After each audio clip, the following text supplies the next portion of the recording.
Of all crimes committed in the Yarmouth area involve cars. It's hoped the new initiative will go a long way in making drivers more security conscious and cut thefts involving vehicles. So you've lost the lottery again and your premium bonds have flopped. But what about those building society windfalls? Let's get a bit personal there. Yeah. Missed them too? Well, perhaps you ought to take a tip from a family of treasure hunters who live near Thetford. The Thurkettles go panning for gold as a hobby. They're so good at it that father and children virtually wipe the board in the Scottish Gold Panning Championships. 1, 2, 3, go. Go on. If gold doesn't run in the Thurkettles' veins, then a passion for finding it certainly does. They practice panning for gold in this special trough at home at Great Hockham, sifting away stones and grit to reveal little nuggets. And in the Scottish Gold Panning Championships, Vince has won the main title, 13-year-old Daisy came second in the juniors, 11-year-old Jack came third, and in the children's section, 9-year-old Ralph came first.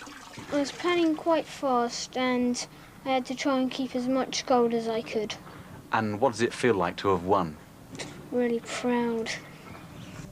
The competition involved panning a bucket of sand and gravel to find the gold, but no competitor knew how many nuggets there were to start with, so accuracy was everything.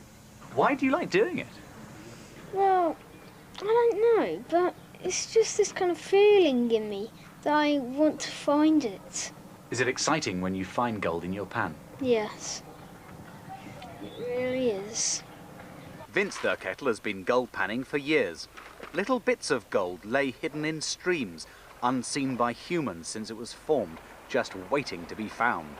And finding gold, he says, is an adventure. It's exciting, which is possibly why the kids are keen too. I think we just like it. I don't bully the kids into it, they just seem to enjoy it. So, I don't know, the more we practice, the luckier we get. But we've had a good season, yeah. So where do the gold-hunting Thurkettles go from here? Well, it'd be nice to find that fist-sized nugget. But just to find a few little pieces of gold here and there in a pretty Scottish stream is often reward enough. I think I better keep my mouth shut because the way they move, they might whip me gold tooth out while I'm not looking. Be careful about that. No, I don't think they'd get the special treff in there. Thank you very much. Would you like to tell me the time? I don't want to know it, but... Anyway, right, well, we're going to have a break now, in a moment, but still ahead on Anglia News, another golden moment, the postmaster celebrating 50 years behind the counter. Plus the policewoman up for a Bravery award, and keeping ahead in the fame game. Owning your own star name, but would you recognise this pair as members of the royal family? Mystery solved in a moment.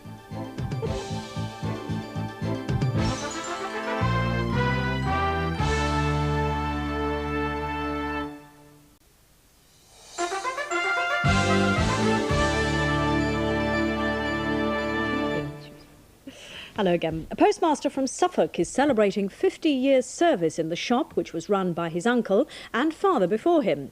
Les Ford's family can boast 100 years' continuous service. From Cavenham in Suffolk, Lindsay Brooke reports. At the age of 81, Les Ford has no plans to shut up shop. But he has seen some changes. When he was a boy, the shop at Cavenham near Mildenhall was more than just a post office. In those days, we were a general store, like a lot of villages. We had mobile rounds, we would deliver stuff, we sold drapery, hardware, groceries, medicaments. This was in the days when his uncle, then his dad, ran the shop. And if you root around in what was the old storeroom, you can still find some of the old stock. Old soap, old trousers, frying pans that sold for 9 shillings, still in their brown paper bags, even a pot of old Beecham's tablets when they sold 3 for 3 halfpenny. But the grocery shop was forced to close, and not because of the supermarkets. I'm talking about the time before the supermarkets. I'm talking the buses, which took everybody into the town. Les has hung on to bits of the past. There's the old armbands they used when they were out on deliveries, a telegram pouch, and the old Cavenham seal and sealing wax used on bags of outgoing mail. Although the shop has shut, the post office business is important to the 150 residents of this Suffolk village. It's a long journey to the next post office. Well, we'd have to go up to either Tuddenham or Mildenhall or somewhere. There's nothing at Icklingham, and that's a long way to go. Today, the Post Office presented Les Vaughn with a special award for his 50 years service. But when he and his wife retire, there could be a more fundamental change. It would end up as a community office as such, which is a very limited opening hours. But for the time being, the Post Office at Cavenham provides a vital service, thanks to the loyal and long-serving Ford family. County councillors have voted to go ahead with improvements to one of the busiest roads in Essex. They want to replace the A130 Chelmsford to Southend road with a new dual carriageway. The Highways and Transportation Committee heard that if the scheme was abandoned now, the chance for improvements could be lost forever. The council hopes to attract private finance to pay for the project, which will cost £74 million. Football, and Ipswich Town defender Tony Vaughn is to meet Manchester City manager Frank Clark tomorrow to discuss a £1 million transfer. Vaughn, who's 21, has come to the end of his contract at Portman Road and is thought to be keen on a move to Manchester. 2 police officers have been singled out for special praise, one for bravery, the other for his work in the community. At an award ceremony in London, Special Constable Philip Wright was presented with a certificate to mark his commitment to the Norfolk force. Since he took on the role of parish constable 3 years ago, the number of crimes has dramatically dropped at Easton near Norwich. And a Suffolk policewoman has been nominated for a top bravery award. Yes, last year WPC Sarah Page was called to deal with a man threatening to set fire to a woman and her children who'd been doused with petrol. Well, the modest police officer, whose own safety was put at risk, says she was simply doing her job, as Rebecca Atherstone reports. Back on the beat and taking it all in her stride, Police Constable Sarah Page is one of some 50 officers from the 43 police forces nationwide who have been nominated for a top bravery award. She was called to the Chantry area of Ipswich last November.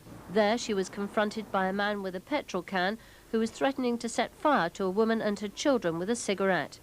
Potentially, obviously, it could have been very serious, resulting in the female and her children, himself and potentially myself, from being set alight.